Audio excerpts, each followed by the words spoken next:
Welcome back. We're going to spend a few minutes chatting with an old friend of the Coastal Source. Joining us tonight, Dr. Kennedy Okere with the Horizon International Medical Mission. How are you, sir? Thank you very much. I'm pretty good. Well, thank you for taking the time to join us tonight. You have been with us a few times chatting about the ongoing efforts that you do getting medical help to a lot of nations in need, but more recently you've been focusing on the devastation down in Haiti. You and your group just came back about 2 weeks ago from a week in Haiti, correct? Correct. Tell us a little bit about that experience and what's going on there about 2 months after the earthquake now. 2 months after the earthquake, things have remarkably changed over time. The trauma that we witnessed on television and radio is gone. We're now into a second phase. And so at the team of Horizon International Medical Mission, we want as a third-tier group. Right. Most of the cases that you see is mainly primary care issues in terms of medicine. Right. And some other cases that you see is cases of psychiatric issues. Right. Psychological issues, people going through depression, anxiety, and grief. Right. And so it's not only, obviously, we've seen on TV a lot of the coverage has faded back, especially with healthcare being in the news. Haiti's kind of taken a back seat, and obviously the devastation is there. You know, the physical element of what went on there is still very prevalent, but there's more to it than that for the citizens of Haiti on the ground, correct? Correct. Citizens on the ground at the moment, most of their issues has to do with hunger. Right. They have medical issues, yes, especially when you think about waterborne diseases like typhoid. Right.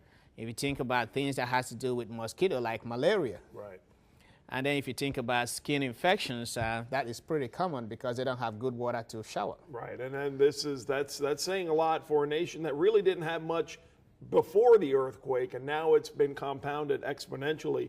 Tell us a little bit about what you and your group did in the week that you were there. 20 of us went there. One thing that is special about this group is that it involves people of different disciplines.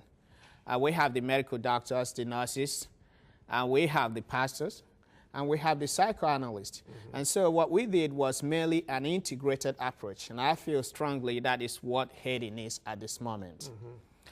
We saw a lot of medical issues, mainly, like I mentioned before, typhoid and malaria. Right. We saw a lot of skin diseases that had to do with using antibiotics. Right. And of course, some of the wounds that we have to redress that have been addressed at the initial time when the trauma was on. Sure. But the most devastating thing is that you see a good number of people that are going through grief. Right. And they needed counseling, and that is where our psychoanalyst comes in to help them out. Sure. You see a good number of them who spiritually, they're just deteriorating, and they needed prayers, and that's why they're just there. And so we have our pastor there to pray with them. Very nice. Let me ask you, the world rallied for Haiti. I mean, the world just came together and sent hundreds of millions of dollars in aid and people and supplies. Do you feel like the people as a whole there are getting everything they need, or have you heard stories of there still being pockets where some people just aren't? When you get on ground, you find out that the amount of money that you hear that we've donated from all parts of the world, I didn't see the effect of that money yet. Really? Maybe the money is yet to be invested into something. Right. But the people are just remarkably suffering. And so we need to really go back again, regroup ourselves, and see how we can put our efforts together. Do you have plans to go back with your group? We have plans to go back sometime. We just need to put ourselves together once more. Gotcha. And but first of all, we want to say thank you to the people of Savannah, and thank you to the people of Tybee, and the entire people of the United States for the support they've given to Horizon International Medical Mission on this trip to Haiti. And we cannot forget our great partners, the WJCL. Wonderful. Thank you so much. Thank you very much. We were glad to help, and we will try to do whatever we can as we go forward. Good luck with a future trip if you plan to make it. Keep us posted on your progress. Thank you so much. Appreciate it. Dr. Kennedy Okere, we'll be right back.